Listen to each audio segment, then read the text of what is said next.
So I know that Forrest Gump is celebrated as this kind of accidental, simple-minded force for good, but what if there was something entirely more nefarious going on with this character? Stick with me as I make the case that Forrest was actually a malevolent intelligence asset for one of those secretive evil shadow organisations, those alphabet organisations undermining democracy both domestically and abroad. I mean, nobody affects as much political and social change as Forrest Gump did over decades without being involved in some kind of deep state cover-up. I think that's safe to say. So even at an early age, young Forrest was involved in alphabet agency demoralisation techniques, teaching Elvis Aaron Presley how to dance suggestively in an effort to erode morality among American youth. And decades later, on the 15th of August 1977, a man fitting Forrest's description was seen in the vicinity of Graceland carrying a medical bag and a box of chocolates the day Elvis Presley died of heart failure. So Forrest Gump also handed Governor George Wallace a handkerchief as a thinly veiled warning, and Wallace ignored the warning, and in 1972 an assassin attempted to make good on that warning, ending Wallace's presidential ambitions. But this wasn't Forrest Gump's first interference in US politics. He also met JFK at the White House under the guise of a sporting achievement and reportedly uttered the phrase to the president, "I have to pee."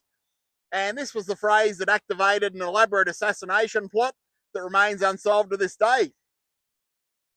So Forrest was later rewarded for his treachery by President Lyndon Johnson himself at the White House, and his role as a useful idiot actually extended the Vietnam conflict by many months. So clearly Forrest Gump had no scruples about whether he was working on the side of good or evil, and changed allegiances more frequently than he changed his underwear, to say the least.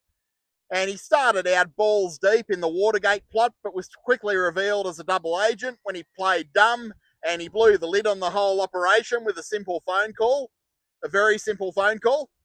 And he also appeared on the Dick Cavett show as an intelligence asset and handler, cozying up to none other than John Lennon to destabilise the anti-war movement by influencing prominent musicians in their lyrics. And he was later spotted on a park bench only a few hundred yards from the Dakota building on the 8th of December 1980 with a box of chocolates and a copy of Catcher in the Rye.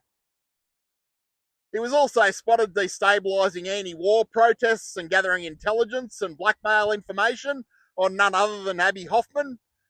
And his relationship with Jenny is also remarkably more complex than we were led to believe. Jenny was allegedly a intelligence honeypot asset who collaborated with Forrest Gump to bring down a number of figures who'd outlived their usefulness, usually with STDs.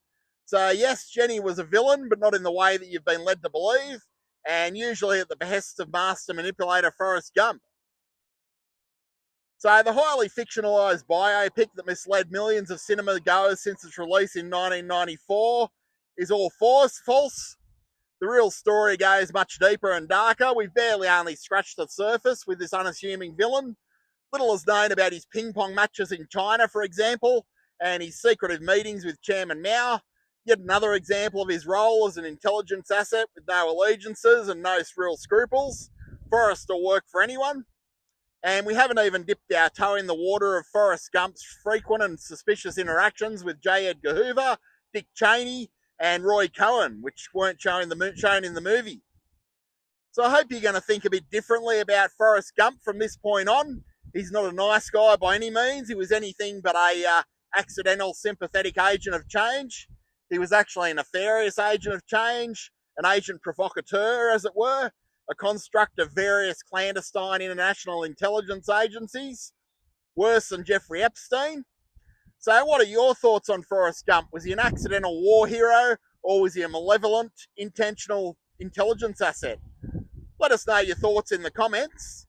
And if you enjoyed this content, please like, share, and subscribe. And I hope to see you next time with another episode of Movie Crimes. Take it easy.